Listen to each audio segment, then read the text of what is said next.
யூடியூபில் காகித சக்தி செய்திகளை காணுங்கள். காகித சக்தி செய்திகளுக்காக செய்திகள் வாசிப்பவர் சவுந்தரராஜன். NSA ஈரா மணிமாறன் அவர்கள் தலைமையில் அவரது ஏற்பாட்டில் பூவிருந்தவள்ளி மேற்கு ஒன்றிய கழகம் சார்பில் நசரத்பேட்டையில் கள ஆய்வு கூட்டம் நடைபெற்றது. வரதராஜபுரம் நசரத்பேட்டை அகரமேல் மேப்பூர் ஊராட்சிக்கு உட்பட்ட பூத் கமிட்டி தொடர்பான கள ஆய்வு கூட்டம் 23/4/2025 அன்று மாலை 6 மணி அளவில் நசரத்பேட்டையில் உள்ள RR மஹாலில் நடைபெற்றது. பூவிருந்தவள்ளி தொகுதி முன்னாள் சட்டமன்ற உறுப்பினரும் அதிமுக பூவை மேற்கு ஒன்றிய கழக செயலாளருமான NSA ஈரா மணிமாறன் அவர்கள் தலைமையில் அவரது ஏற்பாட்டில் நடைபெற்ற இந்த ஆய்வு கூட்டத்தில் அதிமுக திருவள்ளூர் மத்திய மாவட்ட பூத் கமிட்டி பொறுப்பாளரும் அதிமுக அமைப்பு செயலாளருமான ராயபுரம் R மனோ அவர்களும் அதிமுக திருவள்ளூர் மத்திய மாவட்ட கழக செயலாளரும் கழக அமைப்பு செயலாளரும் முன்னாள் அமைச்சருமான ப பெஞ்சமின் அவர்களும் கலந்து கொண்டு ஆய்வு மேற்கொண்டு சிறப்புரையாற்றி பல்வேறு ஆலோசனைகளை வழங்கினர். இக்கூட்டத்தில் கலந்து கொண்ட அனைவருக்கும் திருவள்ளூர் மத்திய மாவட்ட மகளிர் அணி துணை தலைவி அகரமேல் காவேரி தேவராஜன் அவர்கள் ஏற்பாட்டில் அவரது முன்னிலையில் வருகை தந்த அனைவருக்கும் பிரியாணி வழங்கினார். NSA ஈரா மணிமாறன் அவர்கள். இக்கூட்டத்தில் அப்பகுதி பூத் கமிட்டி பொறுப்பாளர்கள், மாவட்ட தகவல் தொழில்நுட்ப பிரிவு பொருளாளர் M குமார் அவர்களும், ஒன்றிய தகவல் தொழில்நுட்ப பிரிவு செயலாளர் அகரமேல் செல் சுரேஷ் அவர்களும் மற்றும் பூவை மேற்கு ஒன்றிய கழக அவைத்தலைவர் L ஏழுமலை அவர்களும், மாவட்ட MGR மன்ற துணை செயலாளர் G உமாச்சந்திரன் அவர்களும், மாவட்ட மகளிர் அணி துணை தலைவி காவேரி தேவராஜன் அவர்களும், ஒன்றிய கழக பொருளாளர் T சரவணன் அவர்களும், மாவட்ட கழக பிரதிநிதி கூடபாக்கம் K ஆறுமுகம் அவர்களும், மாவட்ட கழக பிரதிநிதி M கருணாநிதி அவர்களும், மாவட்ட இளைஞர் மற்றும் இளம்பெண்கள் பாசறை தலைவர் NSN தினேஷ்குமார் அவர்களும், மாவட்ட வழக்கறிஞர் பிரிவு துணை செயலாளர் S கார்த்திக் அவர்களும், ஒன்றிய மாணவரணி செயலாளர் V கலையரசு அவர்களும், ஒன்றிய மாணவரணி தலைவர் MPS கார்த்திகேயன் அவர்களும், ஒன்றிய வழக்கறிஞர் பிரிவு செயலாளர் V சந்திரசேகர் அவர்களும், ஒன்றிய வழக்கறிஞர் பிரிவு துணைத் தலைவர் P வேலாயுதம் அவர்களும், ஒன்றிய அமைப்பு செயலாளர் ஓட்டுநர் அணி செயலாளர் M பரணி அவர்களும், ஒன்றிய அம்மா பேரவை தலைவர் T ஆனந்த் அவர்களும், ஒன்றிய இளைஞர் மற்றும் இளம்பெண்கள் பாசறை செயலாளர் D விஸ்வநாதன் அவர்களும், ஒன்றிய இளைஞர் மற்றும் இளம்பெண்கள் பாசறை தலைவர் U பிரகாஷ் அவர்களும், மாவட்ட MGR மன்ற துணை செயலாளர் விஜய கருணாகரன் அவர்களும், வரதராஜபுரம் ஊராட்சி DRR நகர் கிளைக்கழக செயலாளரும் ஊராட்சி மன்ற உறுப்பினருமான A கண்ணன் அவர்கள் உள்ளிட்ட பலர் மற்றும் மாவட்ட ஒன்றிய ஊராட்சி கழக நிர்வாகிகள், பிற அணி நிர்வாகிகள், பூத் கமிட்டி பொறுப்பாளர்கள் உள்ளிட்ட அனைவரும் இக்கூட்டத்தில் கலந்து கொண்டனர்.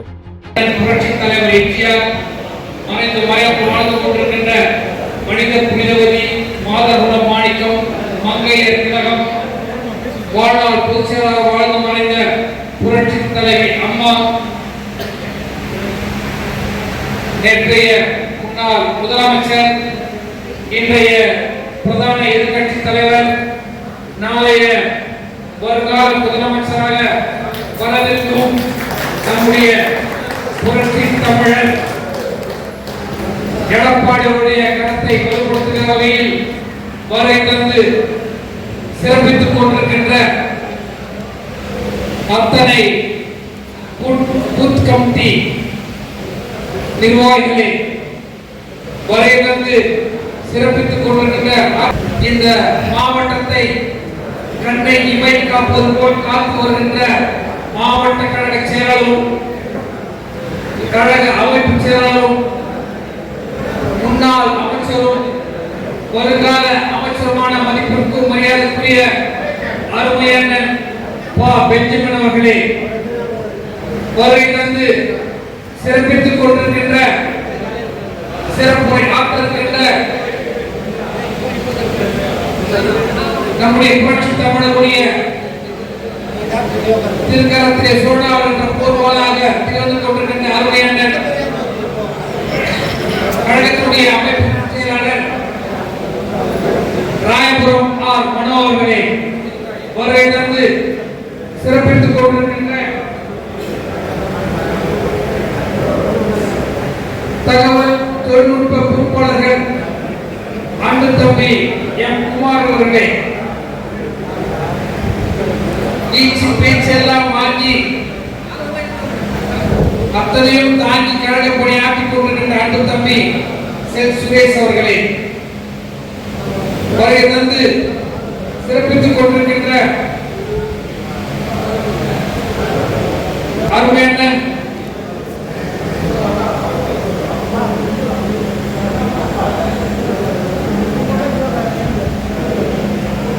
அனைவருக்கும் பிரியாணி ஏற்பாடு செய்து அமாவாசைக்கு ஆயிரக்கணக்கான பேர்கள் கண்டதானம் வழங்கி கொண்டிருக்கின்ற அருமையான காவேரி தேவராஜ் அவர்கள் அனைவருக்கும் பிரியாணி வழங்குகிறேன் என்று சொல்லி வழங்கிக் கொண்டிருக்கின்ற அருமையான தேவராஜ் மேஸ்திரி அவர்களை வருகிறது 10 பூத்துகள் கூடிய பூத்து நிர்வாகிகளை ஒருங்கிணைத்து பூத்து பொறுப்பாளராக பணியாற்றிக் கொண்டிருக்கின்ற பூந்தமல்லி மேற்கு ஒன்றிய அவைத்தலைவர் அன்பிற்கினிய சகோதரர் எல் ஏழுமலை அவர்களே, வருகை தந்து சிறப்பித்துக் கொண்டிருக்கின்ற அன்பிற்கினிய அன்பு சகோதரர் சரவணன் அவர்களே, ஆறுமுகம் அவர்களே, தம்பி தினேஷ்குமார் அவர்களே, நாகரத்னம் என்ற சேட் அவர்களே, அண்ணன் சந்திரசேகர் அவர்களே, பரணி அவர்களே, ஆனந்தன் அவர்களே, விஸ்வநாதன் அவர்களே, கார்த்திக் அவர்களே,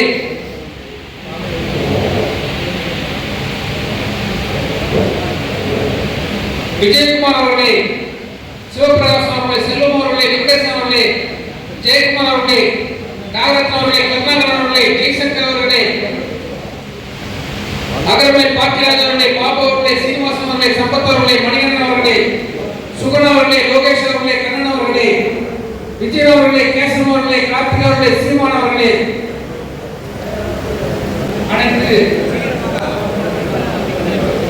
பூத் கமிட்டி நிர்வாகிகளே, உங்கள் அனைவருக்கும் என்னுடைய முதற்கண் வணக்கத்தை உரித்தாக்கொண்டு ஆளுமை அண்ணா தந்தைகளே, சாதாரணமான என்னை சட்டமன்ற உறுப்பினராக்கி கோட்டைக்கு அனுப்பி அழகு பார்த்த அத்தனை வாக்காள எஜமான்களே, உங்களுடைய வருகைக்கு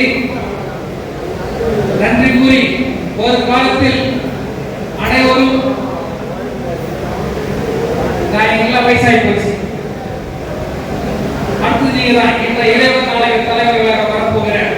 உங்கள் அனைவரையும் வருக வருக என வரவேற்று இந்த கூட்டம் எதுக்காக சொன்னால் 9 பேர் போடப்பட்டிருக்கிற 9 பேருடைய பணி அனைவரும் ஒரு 900 ஓட்டு இருந்ததுன்னா பூத்துல 100 ஓட்டா பிரிச்சு எல்லாருக்கும் பிரிச்சு கொடுத்து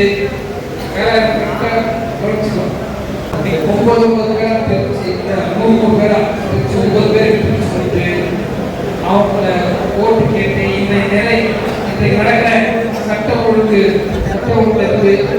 இன்னைக்கு நடக்கிற அநியாய அக்கிரமங்களிலிருந்து ஊழல் லஞ்சம் லாபம் இந்த கடைக்கு சம்பளம் வைக்கலிருந்து இந்த ஆட்சிக்கு முடிவு பெறுவதற்காக நீங்கள் அனைவரும் பணியாற்ற வேண்டும் என்பதனுடைய பணிவான வேண்டுகோள் என்பதை கூறி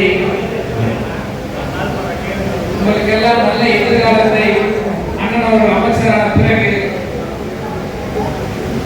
இது வரையிலும் இல்லை, இனிமேலும் இல்லை, இதுக்கு முன்னாலே லஞ்சம் வாங்கல, இப்போ லஞ்சம் வாங்க போதில்லை. நாங்கெல்லாம் அப்படிலாம் திமுக அப்படிங்க எதுனா ஒரு சின்ன உதவினா கூட ஹெல்ப் பண்ண கூட கட்டி. ஆனால் உங்களுக்காக உண்மையா உழைக்கிற இயக்கம் அனைத்து இந்திய அண்ணாவது முன்னேற்ற கழகத்தை தேவையான ஒரு இயக்கம் இல்லை என்பதை நீங்க அதாவது சிறு துளியை பெருவெல்ல சொல்ற மாதிரி நாங்க எங்க பூத்துல ஓட்டு வாங்கி கொடுத்தா ஆட்சிக்கு வந்துடுமான்னு நினைக்கக்கூடாது. நாம அனைவரும் பால் ஊத்துனா நீங்க அதாவது ஊத்த வைக்கணும். மற்றவங்க இருக்கிற ஆட்சியுடைய அவல நிலைகள்லாம் எடுத்து சொல்லணும் என்பதற்காக தான் இங்க பூத் நிர்வாகிகள் இளைஞரண செயலாளருடைய மேற்பார்வையில் இந்த 9 பூத் நிர்வாகிகள் கையில தான் வருங்காலத்தில் நடந்து கொண்டிருக்கின்ற ஆட்சியுடைய அலங்கோலங்களை பாலியல் குற்றங்களிலிருந்து போதைப் பொருளிலிருந்து சட்டம் ஒழுங்கு சந்தி சிரிக்கிற வரை இந்த ஆட்சியை தூக்கி வேண்டும் என்றால் அது கையில தான் இருக்குது என்பதனை உங்களுடைய மேலாளர்களுக்கு தெரிவித்துக் கொண்டு வருகை தந்திருக்கின்ற அத்தனை பேருடைய பாதங்களின் நன்றியினை தெரிவித்துக் கொண்டு பார்க்காம தைரியமா உறுப்பினர் காலையும் அந்த இந்த நம்பர் 396வது பூத்ல நாம் பூத் செயலாளர், பூத் இணை செயலாளர், பூத் பொருளாளர், பூத் துறை தலைவர், பூத் துறை செயலாளர், இணை செயலாளர் சொன்னாலே போதும். எந்த பணமும் எந்த சிபாசும் தேவையில்லை. அதுவே உங்களுக்கு பதவிகளை பெற்று தந்துவிடும் என்பதனை இந்த நல்ல நேரத்தில் அழுத்தம் திருத்தமாக சொல்லி அனைவருக்கும் வேலை இருக்குது.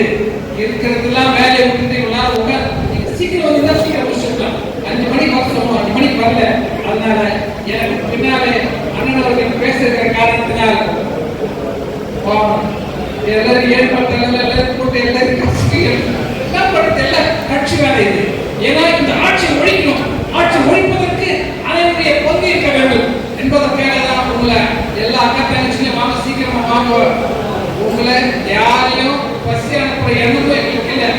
அதுக்காக எல்லாமே ஏற்பாடு பண்ணிக்கிறோம். ஒரு காலத்துல பூத்துல உட்கார்ந்து நீங்க எல்லாம் வேலை பார்க்கணும். உங்க தெருவில் இருக்கிற ஓட்டை யாரு யாரு ஊர்ல இல்ல, எது நீக்கப்பட வேண்டும், எது புதுசா சேர்க்கணும், எந்த ஓட்டு இருக்குது, எந்த ஓட்டு இல்ல, எது வெளியூருக்கு போயிருக்கு, எல்லாத்தையும் கண்டறிந்து எத்தனை ஓட்டு உங்க வீட்டில் இருக்குது எல்லாம். அதாவது ஒண்ணு ஓட்டுனா எத்தனை வருது, 5 வீடு 10 வீடு வரும்.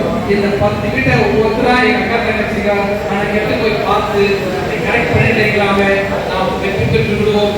நம்முடைய புரட்சி தமிழர் இந்த மண்ணின் மைந்தர் அண்ணன் எடப்பாடி அவர்கள் 2026 ஆட்சியை அமர்வது உறுதி. நமக்கு கிடைக்க வேண்டிய அடிப்படை வசதியில் இருந்து நமக்கு தேவையான அத்தனை சலுகைகளை பெற்றுத் தருவதற்கு அண்ணன் எடப்பாடியுடைய கருத்தை வலுப்படுத்துவதற்கு எங்கள் அமைச்சரும் அண்ணன் மனோகரனும் அமைச்சராக வருவாங்க.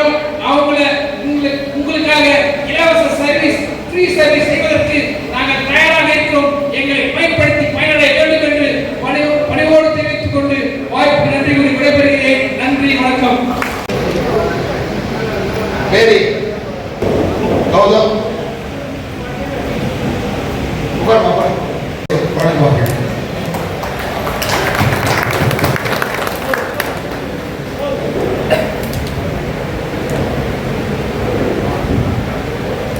பூவிருந்த பள்ளியுடைய மேற்கோளின் சார்பாக பூத் கமிட்டி நிர்வாகிகள் அமைக்கின்ற இந்த அருமையான பணிகளை கலாய்வு செய்கின்ற நிகழ்ச்சிக்கு தலைமை பொறுப்பேற்றிருக்கின்ற ஒன்றிய கழகத்துடைய செயலாளரும் முன்னாள் சட்டமன்ற உறுப்பினருமான அருமையான NSA ஈரா மணிமாறன் அவர்களே, எனக்கு பின்னால் நிறைவுரை ஆற்றியிருக்கின்ற மாவட்ட கழக செயலாளரும் கழக அமைப்பு செயலாளரும் முன்னாள் அமைச்சருமான அருமையான பெஞ்சமின் அவர்களே, பொறுப்பாளர்கள் அருமை சகோதரர் காமதேனு ராஜேந்திரன் அவர்களே, அருமை சகோதரர் கோபிநாத் அவர்களே, அருமை சகோதரர் குமாரமணி அவர்களே, அருமை சகோதரர் செல் சுரேஷ் அவர்களே,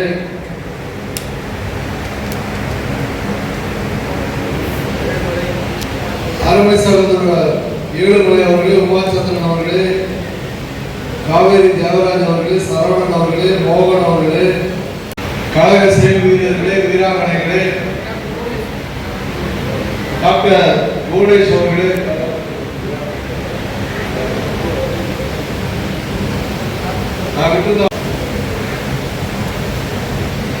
உங்கள் அனைவருக்கும் என்னுடைய நன்றி கலந்த வணக்கத்தை நான் தெரிவித்துக் கொள்கின்றேன். புரட்சி தலைவர் எம்ஜிஆர் உருவாக்கிய இயக்கம், புரட்சி தலைவி அம்மா அவர்கள்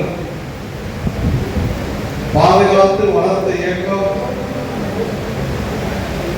அவருடைய வழியில் இருந்து நம்மை எல்லாம் வழிநடத்தி சென்று கொண்டிருக்கின்ற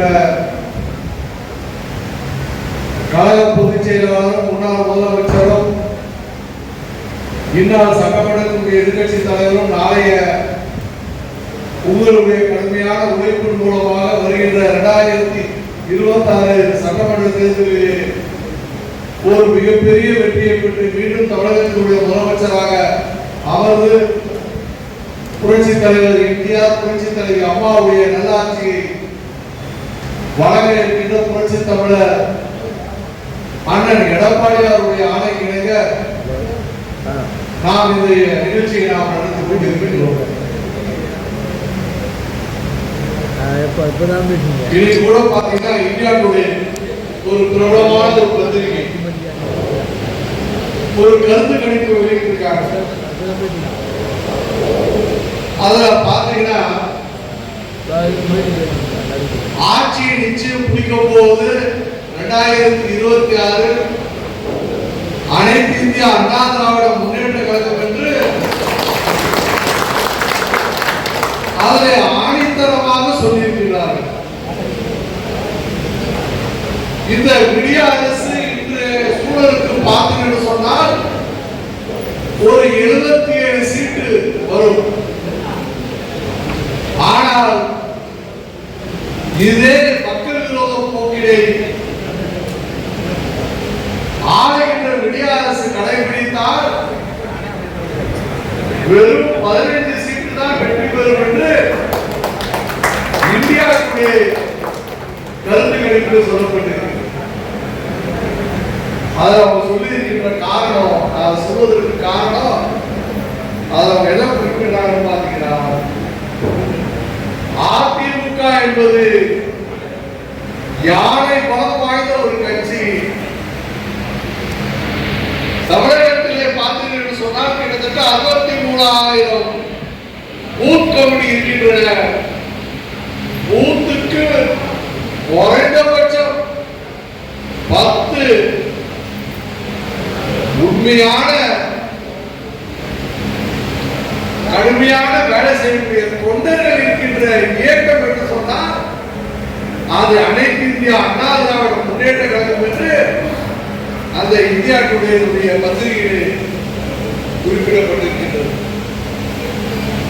நான் இதை சொல்வதற்கு காரணம், நாளை ஒரு ஆட்சி மாற்றத்தை உருவாக்கப் போகிறோம் என்று சொன்னால் அந்த மகத்தான பணியை, அந்த கடினமான பணியை செய்து முடிக்கப் போகின்றவர்கள் பொறுப்பாளர்களோ அல்லது மாவட்ட செயலாளர்களோ அல்லது முன்னாள் எம்எல்ஏவோ அல்ல. எங்கள் முன்னால் அமர்ந்திருக்கின்ற பூத் கமிட்டியுடைய நிர்வாகிகளாக நீங்கள் தான் அந்த மிகப்பெரிய ஒரு மாற்றத்தை உருவாக்கணும். காரணம் நீங்க பாருங்க, 9 பேர் நம்ம நிர்வாகத்தில் போட்டுருக்கோம். நீங்க ஒரு சராசரியா ஒரு வாகனத்துக்கு எடுத்தா 1000 வாக்குகள் வரும். நீங்க 1009 திருச்சின்னு வச்சுக்கீங்க, 120 வாக்குகள் தான் வரும் ஒரு ஆளுக்கு. 120 வாக்குகள் என்று பார்த்தீங்கன்னு சொன்னால், குடும்பம் என்று எடுத்துக்கொண்டால் 40 50 குடும்பம் வரும். வீடுன்னு எடுத்துக்கொண்டீங்கன்னா 15 20 வீடு தான் வரும். ஒரு ஆளுக்கு மிஞ்சி போனா ஒரு 20 வீடு, 20 வீடை போய் பார்த்து நீங்க மக்களிடத்தில் பிரச்சாரம் செய்தால் புரட்சி தலைவர் எம்ஜிஆருடைய சாதனைகள், புரட்சி தலைவி அம்மாவுடைய சாதனைகள், புரட்சி தலைவர் அண்ணன் எடப்பாடியுடைய சாதனைகள், இந்த 3 எடுத்து கூறி ஆளுகின்ற விடிய அரசு எவ்வளவோ வாக்குறுதிகள் கொடுத்தாங்க. என்ன அவங்க நிறைவேற்றினாங்க? நான் உதாரணமா சொல்றேன். கேஸுக்கு 3 ரூபாய் மானியம் சொன்னாங்க, கொடுத்தாங்களா? கல்வி கலைஞரை ரத்து செய்யணும்னு சொன்னாங்க, செய்தாங்களா? நீட் தேர்வை ஒழிச்சிருவோம்னு சொன்னாங்க, ஒழிச்சாங்களா? பெட்ரோல் விலை 5 ரூபாய் கம்மி பண்ணணும்னு சொன்னாங்க, செய்தாங்களா? டீசல் விலையை 4 ரூபாய் கம்மி பண்ணணும்னு சொன்னாங்க, செய்தாங்களா? அதே போல உழைக்கின்ற வர்க்கங்களுக்கு, அரசு ஊழியர்களுக்கு பழைய ஓய்வூதிய திட்டத்தையே நாங்க மீண்டும் வழங்கணும்னு சொன்னாங்க, அதையும் யாரும். இதுக்கு போனஸா பாத்தீங்கன்னா நடைமுறை உயர்வு, சொத்து வரி உயர்வு, பத்திரப்பதிவு உயர்வு, எல்லாம் உயர்ந்துட்டே போகுது. இந்த மக்களிடத்தில் நீங்க எடுத்து சொல்லுங்க. அதுக்கப்புறம் பாத்தீங்கன்னா வாக்காளர் பட்டியலை தகுதியான வாக்காளர்கள் விடுபட்டு இருந்தால் சேர்க்க வேண்டும். போலியான வாக்காளர்கள் உள்ளே இருந்தால்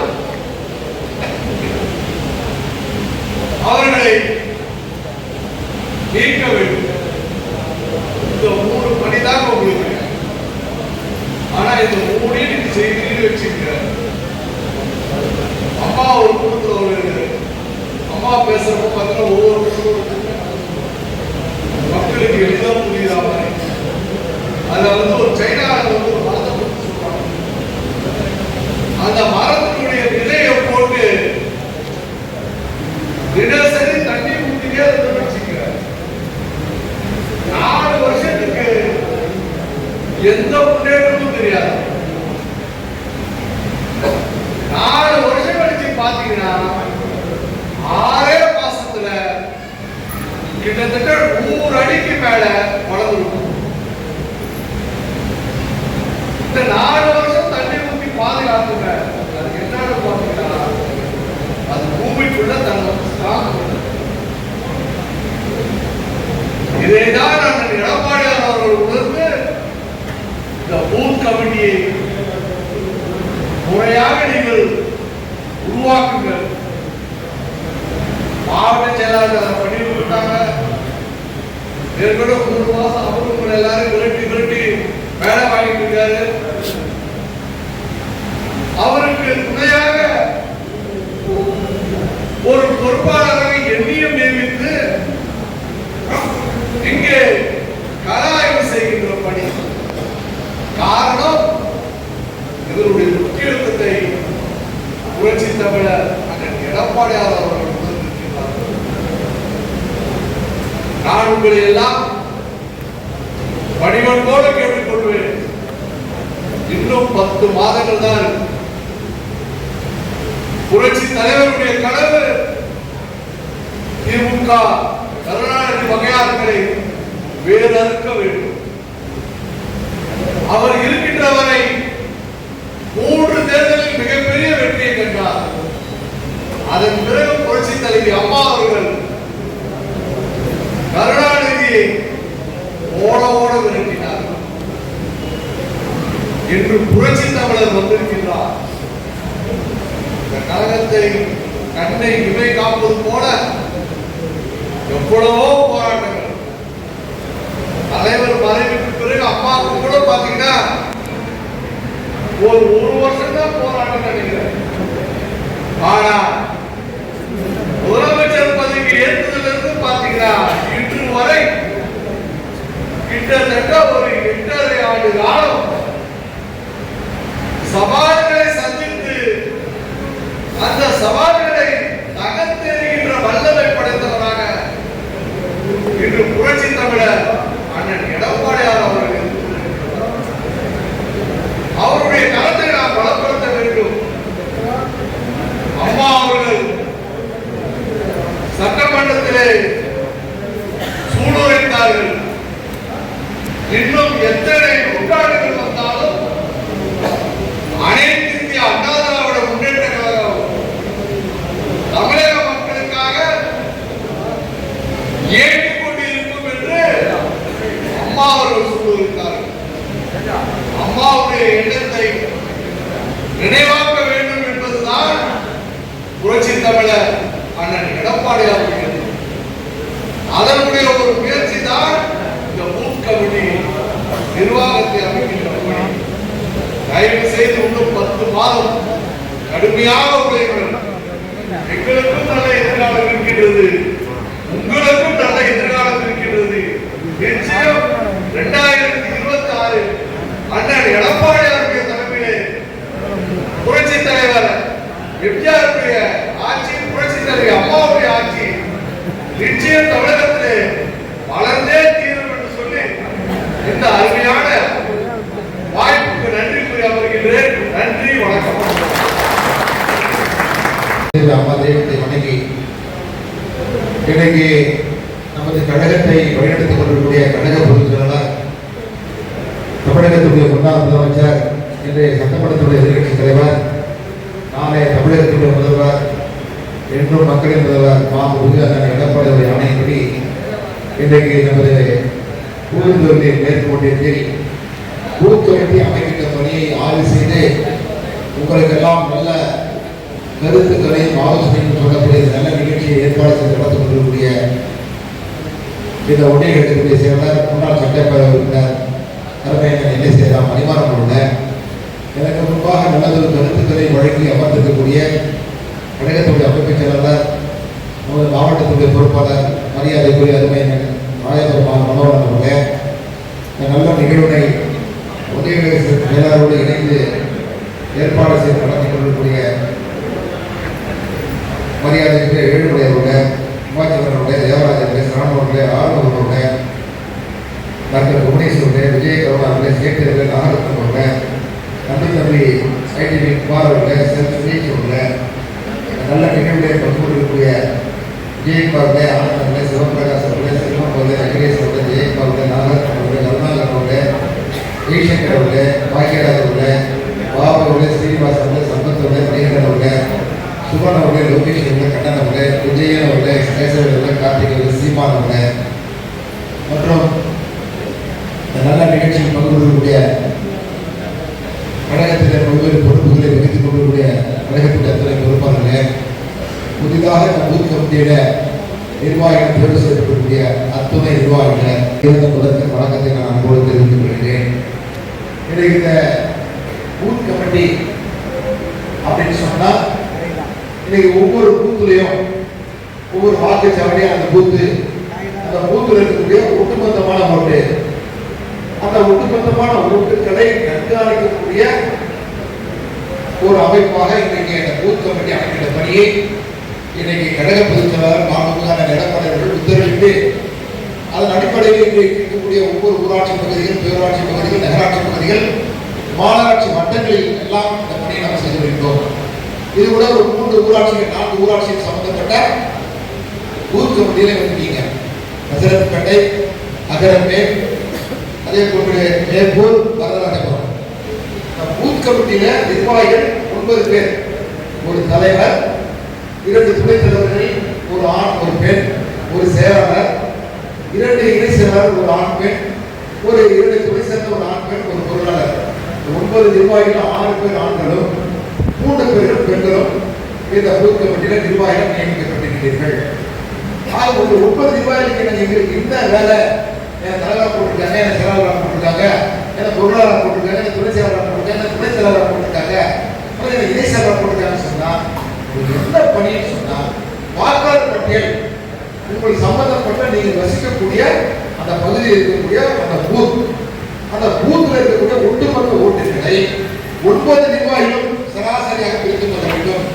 தம்பி ஒரு 600 ஓட்டு, 610 ஓட்டு வருவதில் 2 பட்சம். இந்த 610 ஓட்டுகள் இருக்கக்கூடிய ஒரு பாகம் என்று ஒரு உதாரணம் எடுத்துக்கொண்டால் இந்த 610 வாக்குகளை 9ஆக பிரிக்கின்ற பொழுது ஒருவருக்கு ஒரு 35-40 கிட்டத்தட்ட ஒரு 70 ஓட்டு செய்யும். 70 ஓட்டு 80 ஓட்டு ஓட்டை ஒவ்வொருவரும் ஒரு ஒதுக்குகின்ற பொழுது அந்த ஒதுக்கப்பட்ட யார் ஒதுக்கப்பட்ட நம்ம படிச்சிருக்கீங்க, வந்திருக்கீங்க, அனுபவம் வந்திருக்கீங்க, யார் அந்த 60 பேர் ஓட்டர்ஸ் யார் பார்த்தீங்கன்னா ஒரு 5 வீடுனா ஒரு 6-7 வீடுங்க, அதிகபட்சம் 10 வீடு தாங்க. அப்போ அந்த வீட்டுக்குள்ள நீங்க போய் உங்களுக்கு ஒதுக்குவாங்க, கவர்மெண்ட் கொடுத்துருவாங்க. வாக்காளர் பட்டியல உங்களுக்கு கிடைக்காது. ஒரு 70 ஓட்டுக்குரிய ஒரு 3 பக்கமா 4 பக்கம் வந்துடும். அது 2 பக்கம் வச்சுக்கல, அது கையில் கொடுத்துருவாங்க. போட்டோ ஐடியோட உங்களுக்கு அந்த வாக்காளர் பட்டியல் கொடுக்கிற பொழுது ஒரு 2 நாள் அல்லது 3 நாட்கள் பேசுகிறா அந்த வீட்டோட போட்டு நீங்க அவன் நேரா சென்று அந்த வாக்காளர் இருக்கிறாரா அல்லது விலாசம் மாதிரி வேற என்ன சொந்த வீட்டுக்கு வாடகை இருந்து சொந்த வீடு வாங்கி போயிருப்பாங்க, அல்லது இங்க இருக்கக்கூடிய வெளியூருக்கு போயிட்டு இருப்பாங்க, இல்லை யாராச்சும் இறந்துருப்பாங்க.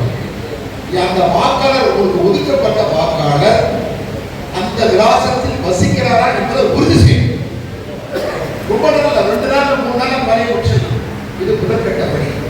அடுத்தது உங்களுக்கு என்ன வேணும்னு சொன்னா இன்றைக்கு தமிழ்நாட்டில் ஆண்டு கொண்டிருக்கக்கூடிய விடியாத திமுக அரசு ஆட்சிக்கு வரதுக்கு என்னென்ன சொன்னாங்க, நீட் தேர்வு ரத்து பண்ணுவோம், எல்லா தாய்மார்களுக்கும் உரிமை தொகை 1000 ரூபாய் கொடுப்போம், அதே போல கல்வி கடன் ரத்து பண்ணுவோம், விவசாய கடன் ரத்து பண்ணுவோம், 100 நாள் வேலையை 150 நாளா உயர்த்தி தருவோம் அப்படின்னு சொன்னாங்க. ஆனால் இன்னைக்கு அந்த சொன்ன வாக்குறுதி 500ல நம்மளுடைய 5,000 சொல்றோம். இந்த 5,000 வாக்குறுதி கூட அவங்க தர முடியல. இது ஒரு முக்கியமான வாக்குறுதிகள். இதை ஒன்றை கூட அவங்க செய்யல. அப்ப அவங்க என்ன, இது ஒரு பக்கம் இருந்துச்சு. அடுத்தது நடைமுறையில் இருந்த திட்டங்கள், அம்மா புரட்சி தலைவி அம்மா பல்வேறு திட்டங்களை வாக்கப்பூர்வமான திட்டத்தை கொடுத்தாங்க. அம்மா வரைஞ்சதுக்கு அப்புறம் அண்ணன் எடப்பாடி அவர்கள் தொடர்ந்து அந்த திட்டத்தை எல்லாம் கொடுத்தாங்க. என்ன திட்டம்னா தாலிக்கு தங்கம் திட்டம். இந்த தாலிக்கு தங்கம் திட்டம் சாதாரணமானது இல்ல. இன்னைக்கு ஒரு சவரனுக்கு 75,000 80,000 போச்சு. அப்படிப்பட்ட தாலிக்கு தங்கம் ஒரு சவரனும் 25,000 50,000 திருமண முதல்வராக அம்மா கொடுத்தாங்க. தங்க தடவை கொடுத்துட்டு அம்மா கொடுத்தாங்க. திட்டம் இருக்குதா கைவிட்டாங்க. அதே போல வேலைக்கு செல்லக்கூடிய தாய்மார்களுக்கு 25,000 ரூபாய் மானியத்துல ஒரு வருஷத்துக்கு 1 லட்சம் பேருக்கு ஸ்கூட்டர் கொடுக்கக்கூடிய திட்டத்தை அம்மா கொடுத்தாங்க. தொடர்ந்து இடப்படையை கொடுத்தாங்க. அந்த திட்டம் இல்ல. அடுத்தது என்னடா சொன்னா படிக்கின்ற மாணவ சமுதாயத்துக்கு பாட புத்தகம், நோட்டு புத்தகம், பேனா, பென்சில், கிரையான்ஸ், சுமந்து செல்வதற்கு புத்தகப்பை, நான்கு சீருடைகள், காலணிகள், தூரத்தில் சென்று கல்வி பயில்வதற்கு சைக்கிள், பஸ் பாஸ் எல்லாமே கொடுத்தாங்க. லேப்டாப் கொடுத்தாங்க. அம்மா தொடர்ந்து அந்த இடப்படையில அவங்க ஆட்சி காலத்துல 54 லட்சம் பேருக்கு லேப்டாப் கொடுத்தாங்க. திட்டம் எல்லாம் இன்னைக்கு அரசாங்கம் வந்ததுக்கு அப்புறமா கைவிட்டாங்க. இதுக்கு மேல பசுமை வீடுகள் பக்கத்தில் அக்கரமேலா இருக்கட்டும், வரதராஜபுரமா இருக்கட்டும், மேப்பூரா இருக்கட்டும், நகரப்பேட்டையா இருக்கட்டும், எந்த இடத்துலயும் இன்னைக்கு உங்களுக்கு அந்த பசுமை வீடுகள் கட்டிருக்காங்க. 4 வருஷத்துல பாத்தீங்கன்னா எங்கேயாவது அக்கம் பக்கம் பக்கத்துல அக்கத்தில் கேட்டு போறது ஊராட்சி கேட்டு பாருங்க, ஒரே ஒரு வீடு கூட கிடையாது கட்டல. அப்ப என்ன காரணம்? இந்த அரசாங்கத்தை நடத்தக்கூடியவங்களுக்கு இந்த விடியாத அரசு முதலமைச்சருக்கு ஏழைகளை பற்றி கவலை கிடையாது. அப்ப அந்த பசுமை வீடுகள் பயன்படக்கூடிய யாரு? ஏழை மக்கள், விளிம்பு நிலையில் இருக்கக்கூடிய மக்கள். அந்த மக்களுக்கு ஒரு 2 லட்சம் ரூபாய் மதிப்பீட்டுல அந்த பசுமை வீடுகள் அம்மா கொடுத்தாங்க. ஐயா எடப்பாடி ஆட்சி காலத்தில் கட்டி கொடுத்தாரு. இந்த விடியாத அரசு வந்து 4 வருஷத்துல ஒரே ஒரு வீட்டை கூட கட்டி தரல. இது நாளைக்கு தங்கம் 25,000 ரூபாய் ஸ்கூலுக்கு தரல, லேப்டாப் தரல, பசுமை வீடு கட்டல. அம்மா என்ன பண்ணாங்க? நல்லா பக்கத்தில் இருக்கிற கிராமத்தெல்லாம் கொடுத்தோம். என்ன கொடுத்தோம்? கறவை பசுக்கள், ஆடுகள், கோழிகள் எல்லாத்தையும் அம்மா கொடுத்தாங்க. ஏன்னா வீட்டுல இருக்கக்கூடிய புருஷன் கணவன் வந்து கவர்னால இந்த பயன் இருக்காது. குடியில அடிமை இருப்பாரு, அல்லது அவர் இறந்து இருப்பாரு, அல்லது சரியா குடும்பத்தை பார்க்க மாட்டாரு. அது கணவனையோ பிள்ளைகளையோ மருமகளையோ சார்ந்து இருக்கக்கூடாது. அந்த குடும்பத்தில் இருக்கக்கூடிய மனைவி அவங்க சொந்த காலம் விற்கிறதுக்காக தான் புரட்சி தலைவி அம்மா அவர்கள் அந்த குடும்பம் நடத்தக்கூடிய அந்த குடும்ப தலைவிக்கு சொந்த காலில் இருப்பதற்காக கறவை பசுக்களும் ஆடுகளும் கோழி வளர்க்கக்கூடிய திட்டத்துக்காக கோழிகளும் அம்மா வளர்த்தாங்க.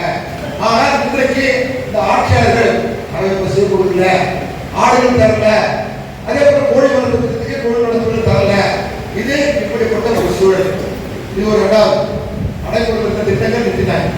அடுத்தது என்னடா சொன்னா இன்னைக்கு இந்த ஆட்சியாளர் வந்ததுக்கு அப்புறமா என்ன அவங்க என்ன செஞ்சான்னு சொன்னா அவருடைய சாதனை என்னன்னு சொன்னா வீட்டு வரி உயர்த்திட்டாங்க, சொத்து வரி உயர்த்திட்டாங்க, கரண்ட் பில்லை உயர்த்திட்டாங்க, குடிநீர் கட்டணத்தை உயர்த்திட்டாங்க, கல்வி கட்டணத்தை உயர்த்திட்டாங்க, குப்பைக்கு புதுசா ஒரு வரி போடுறாங்க. வீடுகளுக்கு என்று சொன்னால் அந்த வீடுகளுக்கு 100 ரூபாய் கட்டியிருந்தாங்கன்னா இப்ப 1000 ரூபாய் கட்டணும். 100%. கடைகளுக்கு ஒரு 1000 ரூபாய் கட்டியிருந்தாங்கன்னு சொல்றான், இப்ப 2500 ரூபாய் கட்டணும். அப்ப 150%. இது மாதிரி கரண்ட் பில்லு 3 மாசம் கொடுப்பாங்க, 4 மாசம் கொடுப்பாங்க, 9 மாசம் கொடுப்பாங்க, 1 வருஷம் கொடுப்பாங்க. அவங்க எப்ப நினைக்கிறாங்களோ வரைமுறை இல்லாமல் கரண்ட் பில்லை உயர்த்தி இல்லாம டெபாசிட் சொல்லுவாங்க. இது நடக்குதா இல்லையா? இதுக்கு வேக்கன்ட் நான் டாக்ஸ் அது வந்து கைட்லைன் வேலை பொறுத்து 10% கட்டணும்ன்றாங்க. நீங்க வீடு வாங்கி நிலத்தை வாங்கி அப்புறமா பொறுமையா வீடு கட்டணும்னு சொல்லி இடத்த வாங்கி வச்சிருக்கீங்கன்னு சொன்னா அந்த வீடு கட்டுறதுக்கு வச்சு இந்த காலி நடந்தது கூட காலி மனை வரியாக 10% அந்த நடத்துவதைய மதிப்பீட்டுல 10% வேக்கன்ட் நான் டாக்ஸ் சொல்லி கட்ட சொன்னாங்க. எதுக்காக சொல்றேன்னா இன்னைக்கு இந்த ஆட்சியாளர் வந்து மக்களை கட்ட வரி என்ற போர்வையில எப்படியெல்லாம் வசூல் செய்ய முடியுமோ அப்படியெல்லாம் இன்னைக்கு வசூல் பண்றாங்க. அப்போ நடைமுறையில் திட்டங்களும் கொடுக்கல நிறுத்திட்டாங்க. அம்மா உங்க ஆட்சி வரத்துல சொன்ன சொல்லையே உங்க காப்பாத்துல இந்த மாதிரி சொத்து வரி, வீட்டு வரி, கரண்ட் எல்லாம் உயர்த்திட்டு இந்த ஆட்சியாளரை நமக்கு என்ன பயன் அப்படின்னு நாட்டு மக்கள் பேச இருக்கிறாங்க. அது மட்டும் இல்ல, இன்னைக்கு பாத்தீங்கன்னா சட்டம் ஒழுங்கு சீர்கேட்டு எப்படி இருக்குது பாருங்க. ஒரு 2 வயசு குழந்தை 3 வயசு குழந்தை கூட பக்கத்துல போய் ஓடியாட விளையாடுறதுக்கு உங்களுக்கு சுதந்திரம் கிடையாது. ஒரு பள்ளிக்கூடத்துக்கு போற 5 வயசு குழந்தைக்கு இன்னைக்கு ஒரு பாதுகாப்பு இல்ல. என்னடா சொல்ல பாலியல் சொல்ல. கல்லூரிக்கு போற மாணவி படிக்கிறதுல போறப்போ சில மாணவர்களால அந்த ஆசிரியர் பேராசிரியர்ல அந்த பாலியல் கொடுமைக்கு ஆளாக்கப்படுறாங்க. வேலைக்கு செய்யறதுலயும் இப்போ இப்படிப்பட்ட ஒரு சூழல் நடக்கிறது. ஆனா என்ன காரணம்? இன்னைக்கு ஆளுகின்ற ஆட்சியாளர்கள் இன்னைக்கு அவர்கள் மீதே இந்த அரசின் மீது பயப்பட்ட ஒரு சூழல், பயமில்லாத ஒரு காரணத்தினால தப்பு பண்றவன் தைரியமா அந்த தப்பு செய்யலாம். அம்மா ஆட்சி காலத்துல அப்படிப்பட்ட நடைமுறை சட்டம் இருந்துச்சா? ஆனா எடப்பாடி ஆட்சி காலத்துல சட்டம் ஒழுங்கு ஒரு ராணுவ கட்டுப்பாடோட இருந்துச்சு. அப்ப ஒரு பயம் இருந்துச்சு. ஒரு தப்பு பண்ணா உடனே நடவடிக்கை எடுப்பாங்க, நம்ம போய் ஜெயிலுக்கு போட்டுருவாங்க அப்படின்ற பயம் இருந்துச்சு. இன்னைக்கு அந்த பயம் போச்சு. இன்னும் ஒரு காரணம் என்னன்னா, எங்க பார்த்தாலும் கஞ்சா, கொகை, அது இதுன்னு ஏதோ சொல்றாங்க. இப்படி ஒரு போதை கலாச்சாரத்துக்கு எங்க பார்த்தாலும் சர்வசாதாரணமாக கஞ்சாக்கள் புழங்கக்கூடிய ஒரு சூழ்நிலை, தெருக்கு தெரு, ஊருக்கு ஊரே எல்லாரும் சரளமா புழங்கக்கூடிய ஒரு நிலைமையை நம்ம பார்த்துட்டு இருக்கிறோம். ஏதோ நம்ம அரசியலுக்காக நம்ம சொல்லல, இது எல்லாம் நம்ம சொன்னது பூராமே பத்திரிகை தொலைக்காட்சியில நம்ம பார்க்கிறோம். அண்மையில கூட நீங்க தொலைக்காட்சியில பார்த்திருப்பீங்க, பத்திரிகையில படிச்சிருப்பீங்க. நீங்க அண்ணா பல்கலைக்கழகம் ஒரு பல்கலைக்கழகத்தில் சென்னையில கட்டி இருக்கக்கூடிய இந்த பல்கலைக்கழகத்துல படிக்கக்கூடிய ஒரு மாணவிக்கு பாலியல் கொடுமை, ஒரு மிகப்பெரிய பிரசித்தி பெற்ற பல்கலைக்கழகம் அண்ணா பல்கலைக்கழகம். அங்க போய் படிச்சாப்ப வேலை படிக்க சொல்ல கேம்பஸ் நடக்கும். அவங்க படிப்புக்கு தக்க படிப்பு கொடுக்குற வேலை கொடுத்துருவாங்க. அப்படிப்பட்ட பிரபலமான பல்கலைக்கழகத்தில் படிக்கிற மாணவிக்கு பாலியல் வன்கொடுமை கொடுத்துருக்காங்கன்னு சொன்னா இது எப்படிப்பட்ட சூழல் என்பதை நீங்க அறிந்து கொள்ள வேண்டும். ஆக ஒரு சட்ட ஒழுங்கு சீர்கேடு அம்மா ஆட்சி காலத்துல, எடப்பாடி ஆட்சி காலத்துல எப்படி சட்டம் ஒழுங்கு எப்படி சீரா இருந்துச்சு, ராணுவ கட்டுப்பாடு இருந்துச்சு.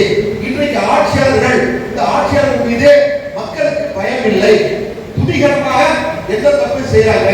நம்ம இதெல்லாம் ஒரு தனி மனித சுதந்திரம் இன்னைக்கு பாதிக்கப்படுது. நம்ம காப்பாற்றணும். குறிப்பா பெண் குழந்தைகள், பெண் பிள்ளைகள், மாணவிகள், தாய்மார்கள் உங்களுக்கு பாதுகாப்பற்ற ஒரு சூழல் இருக்குது. அப்போ அம்மா ஆட்சி காலத்துல சுதந்திரமா இருந்தாங்க, எடப்பாடி ஆட்சி காலத்துல சுதந்திரமா இருந்தாங்க. அப்படிப்பட்ட தனி மனித சுதந்திரம் இன்னைக்கு பறிக்கப்பட்டிருக்குது. இதையெல்லாம் கவனத்தில் கொள்ள வேண்டும். நீங்க என்ன பொருளாலும் அத்தியாவசிய பொருளா படுத்துங்க, காய்கறி, மளிகை சாமான் எடுத்துங்க, வீடு கட்டுறதுக்கு தேவையான செங்கல் பணம் எடுத்துங்க, சிமெண்ட் எடுத்துங்க, கம்பி எடுத்துங்க. இந்த 4 வருஷத்துல இன்னைக்கு பார்த்து இவைய போல இன்னைக்கு சொத்து வரி, வீட்டு வரி எல்லாம் எல்லாமே ஏறி போச்சு. விலைவாசி உயர்வு மட்டுமே வந்து போச்சு. ஒரு கட்டுப்பாடு இல்லை. இப்படிப்பட்ட நிலைமையை தான் நீங்க சொல்லணும். இன்னைக்கு இருக்கக்கூடிய ஆட்சியாளருடைய மக்களது போக்கை உங்களுக்கு ஒதுக்கப்பட்ட அந்த 60-70 வாக்காளர்கள் எடுத்து சொல்லணும். அம்மா ஆட்சி காலத்துல, எடப்பாடி ஆட்சி காலத்துல இருந்த திட்டங்கள், காலிக்கு தக்க திட்டம் இல்ல, பசுமை வீடுகள் திட்டம் இல்ல. இப்படி அதே போல பணிக்கு செல்லக்கூடிய தலைவர்களுக்கு 25,000 மாநில சுத்த திட்டம் இல்ல, லேப்டாப் திட்டம் இல்ல, பசுமை வீடுகள் இல்ல, இப்படி கரவை பசுகள் திட்டம் இல்ல, ஆடுகள் திட்டம் இல்ல. இதையெல்லாம் நீங்க சொல்லணும். அப்போ கொடுக்கிற கட்சி எது? கொடுக்கிற கட்சி அனைத்து அண்ணா திராவிட முன்னேற்ற கழகம். ஆனா இன்னைக்கு என்ன நிலைமை? இன்னைக்கு நிலைமைனா கொடுத்தா வாங்கிட்டு ஒரு கட்சி திமுக. நீங்க எண்ணி பார்க்கணும். சுதந்திர இந்தியாவுக்கு பின்னால 32 ஆண்டுகள் தமிழ்நாட்டு மக்களால் ஏற்றுக்கொள்ளப்பட்ட ஒரு இயக்கம் அண்ணா திமுக. இன்னைக்கு ஆளுநர் திமுக கூட அந்த பெருமை கிடையாது. ஒரு 20-22 வருஷம் தான் ஆட்சி செய்யறாங்க. ஆக மக்களால் ஏற்றுக்கொள்ளப்பட்ட எட்டு கட்சியா இருப்போம். கண்டிப்பா 2026ல மீண்டும் புரட்சித்தலைவர் எம்ஜிஆர் ஆட்சி, புரட்சித்தலைவர் அம்மா ஆட்சி, அண்ணன் எடப்பாடி அமைச்சர் தீரும். கட்டாயம் எல்லாரும் பேசுறாங்க. தமிழ்நாடு முழுக்கும் பத்திரிகை பாருங்க. இவ்வளவு அண்ணா எனக்கு முன்னாடி சொன்னாங்க. இன்னைக்கு வந்து இந்திய இந்தியாவுடைய ஒரு கருத்து கணிப்பு வெளியிட்டிருக்காங்க. இன்னைக்கு அதிமுக தலைமையிலான கூட்டணி ஒரு வெற்றி கூட்டணி. 2026ல அதிமுக தான் ஆட்சி அமைக்கும் என்று உறுதிப்பட அரசு மக்கள் எல்லாம் சொல்லக்கூடிய ஒரு சூழ்நிலை சொன்னா அதுக்கு காரணம் உண்மையாக நாட்டு மக்களுக்காக உழைக்கக்கூடிய ஒரு இயக்கம், நாட்டு மக்களுடைய பல்வேறு நிலையில் இருக்கக்கூடிய மக்களுக்கு நல்ல திட்டங்களை கொடுத்த ஒரு இயக்கம் அதிமுக. அதனுடைய ஒப்பற்ற பொதுச் செயலாளராக இருக்கக்கூடிய எடப்பாடி அவர்கள் மீண்டும் 2026 ஆட்சிக்கு வருவாரு. இங்க வந்திருக்கக்கூடிய உங்களுக்கு 2 பணிகள், வாக்காளர் பட்டியலை சரிபார்க்கக்கூடிய பணியும், உங்களுக்கு ஒதுக்கப்பட்ட வாக்காளர்களை இருக்கிறார்கள் உறுதி செய்து கொண்டு இன்றைய ஆட்சியுடைய அமலங்களையும் அம்மா ஆட்சி காலத்தில், எடப்பாடி ஆட்சி காலத்தில் கொண்டு வரப்பட்ட திட்டங்களை நீங்க சொல்லணும். நீங்க பாருங்க, சென்னையில தண்ணி சக்கரபாக்கத்துல நீங்க பாத்தீங்கன்னா பக்கத்துல புதுச்சேரி செக்டாங்க, அந்த பக்கத்துல குண்டூர்ல செக்டாங்க, அந்த பக்கத்துல வெளியூர்ல செக்டாங்க. எதுக்கு சொல்றேன்னா விவசாயம், இந்த விவசாயம் செய்வதற்காக, இந்த விவசாயம் நலனுக்காக செக்டார் கட்டி இன்னைக்கு குடிநீருக்கு பற்றாக்குறை இல்லை, விவசாயத்துக்கு தேவையான தண்ணீருக்கு பற்றாக்குறை இல்லைன்னு சொன்னா அதுக்கு காரணமானவர் குடிமராமத்து திட்டத்தை உருவாக்கி தந்து அதன் மூலமாக ஏரிகளையும் குளங்களையும் வரத்து கால்வாயும் நன்மாக எல்லாம் இன்றைக்கு தூர்வாரி அதன் நிமித்தமாக இன்றைக்கு தண்ணீர் தேங்கி இருக்கிறது என்று சொன்னால் இதுக்கு காரணமானவர் அந்த எடப்பாடி அவர்கள். அது மட்டும் இல்லைங்க, கொரோனா காலகட்டத்தில் நம்ம காலகட்டத்தில் எல்லா பொருளும் வந்து விலை இல்லாம கொடுத்தாங்க. அதுக்கு மேல நீங்க எண்ணி பார்க்கணும். இன்னைக்கு பொங்கல் திருநாள் என்று சொன்னால் அன்றைக்கு 2500 ரூபாயை அன்றைக்கு கர்நாடக மக்களுக்காக ஒவ்வொரு ரேஷன் கடைக்கு கொடுத்தாரு. அன்னைக்கு இந்த எதிர்கட்சிக்கு ஆதரவு முதலமைச்சர் அவர்கள் அன்னைக்கு எதிர்கட்சி தலைவர் என்ன சொன்னாரு? 2014 5000 சொன்னாரு.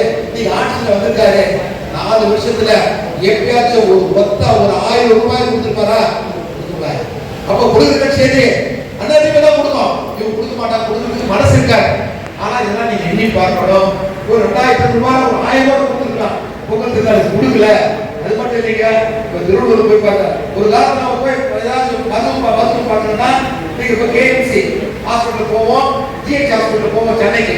நீங்க அப்படிப்பட்ட சூழல் அதுக்காக இருக்கக்கூடிய திருவள்ளூர்ல ஒரு மிகப்பெரிய பிரம்மாண்டமான மருத்துவ கல்லூரி மருத்துவமனையை கொண்டு வந்த பெருமைக்கு சொந்தக்கான இடம் கிடையாது.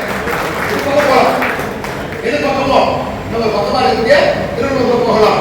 1 கோடி ரூபாய் மதிப்பீட்டுல ஒரு பிரம்மாண்டமான மருத்துவ கல்லூரி மருத்துவமனை. அது மட்டும் இல்லைங்க, ஒரே வருஷத்துல 11 அரசு மருத்துவக் கல்லூரிகளை கொண்டு வந்த பெருமைக்கு சொந்தக்காரர் அது அப்படிப்பட்ட ஒரு நல்ல மனிதர், மக்களுடைய தேவையை அறிந்த ஒரு தலைவர், நல்ல திட்டங்களை 4 வருஷத்தில் கொடுத்தவர், அம்மா மாதிரி ஆட்சி செய்தவர். அப்படிப்பட்ட ஒரு நல்ல தலைவருடைய ஆட்சி 2026 அமைகிறது. அதற்கு உங்களுடைய பங்களிப்பு இருக்க வேண்டும். எடப்பாடி அரசு உங்களுக்கு உறுதுணையாகவும் பக்கபலமாக இருக்கும் என்பதை நல்ல நேரத்தில் கூறிக்கொண்டு அனைவருக்கும் பலமான நன்றிகளை வாழ்த்துக்களை மக்களோடு தெரிவித்துக் கொண்டு வாக்காளர் பட்டியல் சரிகின்ற பணியையும் அதே போல ஆட்சியுடைய அமலத்தை மக்களோட போக்கையும் உங்களுக்கு ஒதுக்கப்பட்ட 67 வாக்காளர்களிடத்தில் எடுத்துச் செல்ல வேண்டும் என்று பணிவோடு கேட்டுக்கொண்டு விடைபெறுகிறோம். நன்றி, வணக்கம். நிலவர பணியில் நம்பிக்கையான நிறுவனம் GRS என்டர்பிரைசஸ் பெரியபாய்மார்க்கு வடமதுரை எண்ணாகுப்பம் ரோடு. அனைத்து இசைகளும் கற்க சிறந்த இடம் வேப்பம்பட்டு AJ மியூசிக் அகாடமி அப்ரோ பார்மசி மேல்தளத்தில்.